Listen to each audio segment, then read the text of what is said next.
finally did it. Finally got my hands on one of these. Yep, Stag 26A. I'm ready to review this. Are you? Let's go. Welcome back to Old Fashioned Ways. I'm Doc Martinez, and I'm excited I got Stag 26A. Now, I know there's a few reviews out there. I can't remember if they were positive or not on this one. I'm just glad that they released this earlier in the year. Last year they did, what was it, September, October, November, December, for like back to back at the end of the year. So I'm glad that this puppy came out a little bit earlier. But enough time talking. Let's pop this puppy open, pour some out, and get ready for a review. Now, if you know me, you know I love Stag. Now, I'm cutting it this way because when you pull that thing, it cuts it all over the freaking place and makes it super messy. So I don't want my messy. Let's hear this pop. Very, very, very nice. Let's do a pour. Oh yeah. We're gonna set this to the side and then get a review done. I got everything set up, and we're gonna talk a little bit about this bottle. But if you know me, you know I love myself some Stag or Stag Junior, you know, or the bourbon formerly known as Stag Junior. He's grown up now, got past 18, right? So that's why. This bottle comes in at 129.3 proof. This is 26A, which is the first batch and hopefully not the only batch for this year of 2026. The cool thing is I'm reviewing this today is May 25th, which many moons ago, Star Wars came out on today. So what perfect drink to have on a Star Wars day than Stag, especially since it's one of my favorites. I keep alluding that it is one of my favorites, and if you know me, I do have a special bottle of an infinity bottle of Stag that I just love, love, love. So can't wait to review this, and a little pour of this is going to be going into that as well. Let's just not waste any more time. This has probably been sitting here about 6 or 7 minutes, but I'm ready to get into it. All right, let's first look at that color. Well, you know what? The color's, I mean, it's a decent color, but a little bit light for a Stag. This doesn't look as dark as you normally see Stag. So a little bit light. So, very curious about that. Let's see, how does this stick to the glass? So let's swirl it around just a little bit and see it stick to the glass. Okay, it's starting to come down. Very tight legs, so tight like a millipede, you know, not just one coming down, but real tight, tiny legs coming down very, very slowly. They started and kind of stopped right now. So overall, sticking to the glass very nice. So good viscosity on that, right?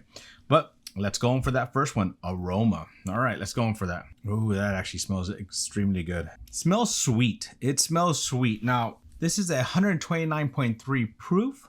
It doesn't smell like that at all. On the nose, it smells like something like 110, 112. So actually very nice, sweet nose. Nice, just good old Stag kind of nose on this. Light vanilla, more citrusy. There's more citrus in this. Overall, actually a very pleasant aroma. I'm going to give the aroma a 7.5. Knowing that I may be sipping on this right now, my mouth started drooling. Just from nosing it, my mouth is drooling.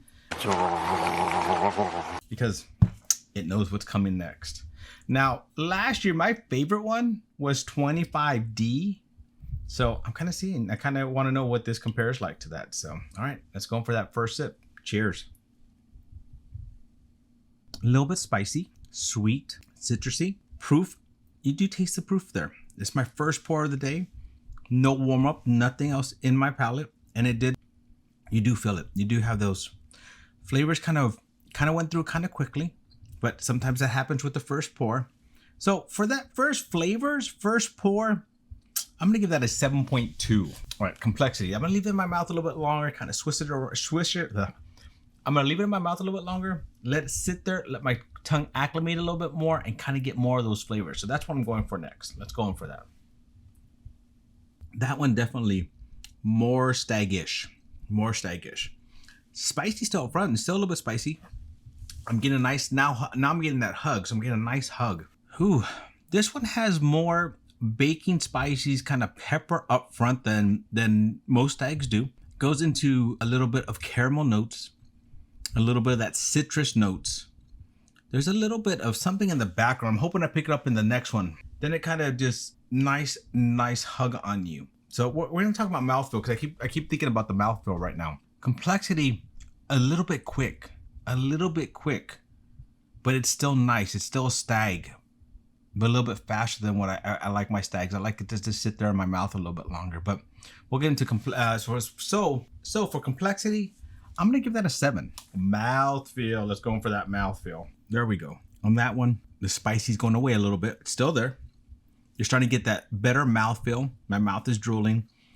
Coats the mid tongue, coats the roof of the mouth, and gives me that hug. It's very viscous on the roof of my mouth. My roof of my mouth feels like there's oil on it, which is very nice right now. And then nothing really on the tip, nothing on the back of the tongue, but then you're getting that hug. So that hug is there. Mouthfeel, actually, I'm liking the mouthfeel. It's an excellent mouthfeel. It's not like one of the best I've had, but it's actually a very nice one. So I'm gonna give that an 8. Finish. Let's go for that finish. See, more of that. Stag always has, as you drink it more, kind of, there's always a little, some of them more than others have a little bit of bitterness in that middle. It's like an orange peel, kind of, you get that citrus note with that little bit of bitterness. Sometimes it stands out more than others, sometimes it doesn't. When it stands out, which is this one starting to, every time I take a sip, I'm tasting more and more of that. It makes me, I still like it. I mean, I really do. But it's one of those little notes that are a little off-putting to me. But we're not talking about that right now. We'll talk. I guess we are, because we're talking about finish and it's how long it stays. And this is honestly on the tongue, nice, solid finish. It's still on there. I'm still tasting it, and that bitter note's gone away. But it's right in the middle sometimes that you get that with the Stag. And I always wonder what that is. What is it with Stag that changes, that will give you that middle taste?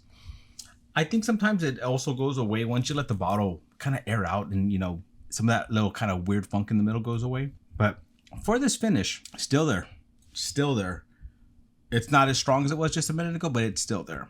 So for that finish, I'm gonna give that an 8 as well. Would I buy again? What are Stags going for nowadays? 65, 70 bucks if you're lucky. $100 is what I'm willing to usually pay for one of these if I have to get it somewhere else, if I can't get it at MSRP. But they go up for like 150, 160. It's kind of average on secondary. 100, I'm always happy with. I got this one at MSRP. Got to give a shout out. I actually got this while I was in Colorado. There's this shop I always go to, Freedom Liquors. A buddy of mine works there. Well, I should say I became buddies with the person that works there. Great guy. Wes is such a good guy. And anytime I go there, they treat me so nice. I love their staff. Their staff is just so friendly. And I was looking on their shelf. They rearranged things. I hadn't been there since December. I can't believe that. I haven't been there since Christmas. And they had another Stag on their shelf. And I was like, oh, you guys got Stag on the shelf now. But it wasn't this one. I said, well, I'm looking for the 26A. They're like, let me go check. And sure enough, they went to the back, pulled this out for me, and let me have it at MSRP. Thank you, Freedom Liquors out in Colorado Springs. If you're ever out there, go check them out. Now, would I buy again? Yes. Whenever I can buy Stag for, MSRP to about $100, I will usually pick it up. I like to have these bottles. I always like to have a backup of these bottles. I just enjoy them all. All of them have been pretty good. A few, are less good than others. I'm not going to say they're disappointing, because if I were to do that one individually, I'd still enjoy the pour. I'm enjoying this pour. Now, do I think this one beats 25D? No, I don't think this one beats 25D. But if you can get these bottles at MSRP, 100% buy again. This one, I would like, I want to do, maybe sometime this year, I'll do where I pull like 5 random ones, taste them, get some of the older ones and compare them to these newer ones and see how they rank. I'm very curious. Are they getting better? Are they getting worse? But overall, if you can get a Stag close to MSRP or about $100, I recommend buying them. It's always a solid pour. It's always something to enjoy. And after a long, hard week, it's usually a good enough proof to kind of pick up your day a little bit, So would I buy again? Yes, I'm going to give that an 8.5. So my total for this is 46.2 out of 60. Pretty solid score for something that's a $70 bottle. I know some people think that's not great, but for me, that's actually a really good score. I'm pretty strict on how I do my scoring. So I do think this is a solid bottle. Does it beat out my 25D? I don't think so. I think if I would put a blind, a 25D would still beat this one out. But good solid beginning, good solid pour. Looking forward to see what other ones they release this year. Well, my friends, thank you for joining me on another journey down my whiskey rabbit hole. To our next journey, my friends. Cheers.